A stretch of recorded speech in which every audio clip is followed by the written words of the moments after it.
Somewhere beneath the kingdom of Hallownest, there is a pit called the Abyss.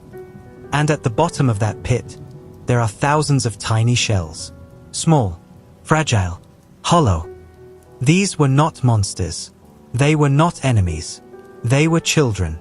Children created by a king, dropped into darkness, and left to die. The Pale King built one of the most magnificent civilizations in gaming history. He gave bugs the gift of intelligence. He built roads, cities, railways. He promised his kingdom would last forever. But the secret underneath Hallownest is this. Almost everything the Pale King told his people was built on a lie. And today, we're going to find out exactly what that lie cost. Before we talk about the Pale King's lie, we need to understand what he built, because what he built was genuinely extraordinary. Hallownest is an underground kingdom. Buried beneath a decayed surface world, it was home to dozens of species of insects and creatures. Mantises, jellyfish scholars, snail warriors, spider queens, all living in a functioning civilization. This wasn't always the case. Before the Pale King arrived, these creatures were primitive. No language, no memory, no culture, just survival. Then something extraordinary happened. A great worm, an ancient, colossal being, traveled across wastelands and mountains and arrived at a quiet corner of the world. It shed its old form and transformed. And from that transformation emerged a small, pale, regal figure. The Pale King. And the first thing he did was give the bugs of this land something priceless. The ability to think, to remember, to dream. He expanded their minds. He elevated them. And in return, he asked only for their devotion, their worship, their loyalty to a kingdom he called Hallownest, a kingdom he promised would last forever. For a while, it worked. Hallownest flourished. Scholars, knights, architects, a whole civilization built from nothing. It genuinely looked like the Pale King's promise might be real. But there was something he wasn't telling anyone.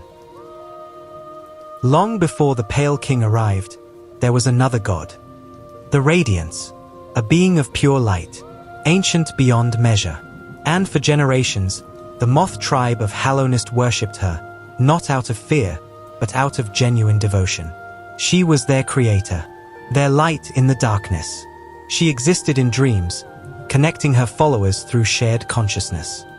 When the Pale King arrived and offered the moth's intelligence, free will, they took it. And in doing so, they turned away from the Radiance. Think about what that meant. A god, worshipped for millennia, forgotten almost overnight. Not killed, not defeated, simply ignored. And the Pale King made sure it stayed that way. He didn't just accept the moth's loyalty. He actively encouraged everyone to forget the Radiance had ever existed. No monuments, no record, systematic erasure. There is exactly one statue of the Radiance left in Hallownest. One, hidden at the very top of the highest mountain, where almost no one would ever go. The Pale King thought he had one. He thought that if no one remembered a god, the god would simply cease to matter. He was wrong, because the Radiance didn't disappear. She just got angry. A forgotten god, desperate to be remembered, reached into the dreams of Hallownest's bugs and began to spread her influence. Not as light anymore, as something darker, something corrupting. The bugs of Hallownest began to go mad. Their minds, the very gift the Pale King had given them, were turned against them. They became hollow shells, wandering, violent, suffering. This became known as the infection. And here is where the Pale King faced the worst moment of his reign. He caused this. By erasing the Radiance, by stealing her worshippers, he had created a wound that would not close. And now he had to find a way to fix it. The Pale King's plan, and the horror of the Abyss. The Radiance was a being of dreams. You can't kill a dream with a sword. You can't trap light in a cage. The Pale King understood this. So he came up with something else. Something desperate. Something that, depending on how you look at it, was either an act of brilliance or an act of profound cruelty. He would create a being with no mind, no will, No dreams. A pure, empty vessel. One that the Radiance could not infect because there was nothing inside to corrupt. And he would seal the Radiance within it. No mind to think. No will to break. No voice to cry suffering. Those are the Pale King's own words. That is what he wanted to create. He and the White Lady, his queen, combined their essence with the void, the primordial darkness at the bottom of the abyss. And from this union, beings were born. They were called vessels, hollow creatures made of God and darkness, with no soul of their own. He created thousands of them. Thousands. And then he chose one, the purest, the most hollow, the most perfect container for a god. And the rest, every other vessel, every other child born from his own essence, he left in the abyss. The door was sealed above them. They were never spoken of again. What you're looking at, those fragments, that graveyard at the bottom of the world, that's what the Pale King's eternal kingdom cost. And here's what makes it worse. He knew. There's a lore tablet in the White Palace, his own palace, where the Pale King reflects on the abyss. He describes it as something that fills him with deep regret and shame. And then he says, no cost is too great. He regretted it. And he did it anyway. If you're enjoying the video, be sure to hit that subscribe button. The chosen vessel was called the Hollow Knight. The plan was simple in theory. Seal the Radiance inside the Hollow Knight's body. Lock the Hollow Knight inside the Black Egg Temple.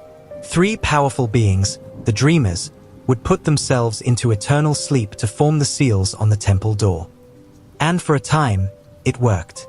The infection slowed. Hallownest breathed again. But the Pale King made one mistake. One very human mistake. He loved his child. A vessel is supposed to be empty. Pure emptiness is what makes it resistant to the Radiance. But the Hollow Knight, chosen, trained, raised by the Pale King himself, developed something. Not quite feelings. Not quite consciousness. But a connection. An attachment to its father. And that was enough. That tiny flaw, that whisper of emotion in what was supposed to be nothing, was enough for the Radiance to find a crack. The seal broke. Slowly, quietly, invisibly at first. And then the infection came back. 3 beings gave up their waking lives to keep the seal. Monomon the teacher, Lurien the watcher, and Hera the beast, who only agreed on the condition that the Pale King would give her a child. That child was Hornet.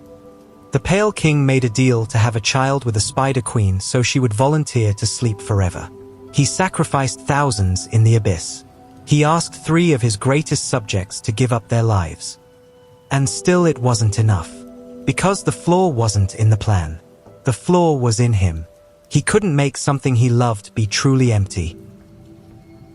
The Fall of Hallownest, where the king went. When the infection returned, Hallownest fell apart. The city emptied. The knights scattered. The subjects the Pale King had elevated, the bugs he had given intelligence and culture and purpose, turned into mindless shells. And the Pale King? He disappeared. The entire White Palace, his seat of power, his masterpiece of architecture, vanished. Nobody knows exactly how. The lore only tells us that at some point during the chaos, the Pale King and his court were simply gone. There is a moment in the game where you find him, hidden in a memory of the White Palace. He's small, still wearing his crown, and he is dead. The king who promised eternity, the god made small who gave bugs the gift of thought, the father who couldn't stop loving what he had made to be empty, dead and forgotten in a dream. The God-Seeker, a mysterious character who arrives in Hallownest searching for divine power, says something fascinating. She says that even though the Pale King is long gone, his power still lingers in Hallownest. His presence shaped the place so completely that it outlasted him. But then she adds something else. She says that despite his power, the Pale King was completely erased. Erased. The same word he used for the Radiance. Who are you? The knight's true identity. Which brings us to the character you play as. The knight. The knight doesn't speak. It has no name. It wanders into Hallownest carrying only a broken nail and something that might be purpose. For a long time, you don't know who or what it is. But now you know. The night is one of the vessels. One of the thousands the Pale King abandoned in the abyss. One of the discarded children. Somehow, it escaped. It wandered the surface world, lost and purposeless. And then, drawn back toward Hallownest, perhaps by instinct, perhaps by something stranger, it returned. To a kingdom built by its father. A kingdom that had fallen because of its siblings' flaw. A kingdom full of the rotting remains of its people. Somewhere in those ruins is Hornet, another of the Pale King's children, through different circumstances. Half-sister to the night. She doesn't explain herself.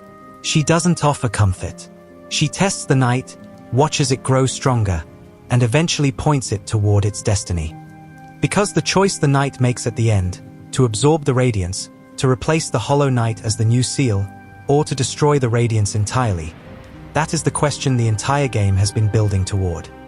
Is the Pale King's plan worth continuing? Or does it end here, with you? Hollow Knight is, at its heart, a story about the cost of legacy. The Pale King wanted to build something that would last forever.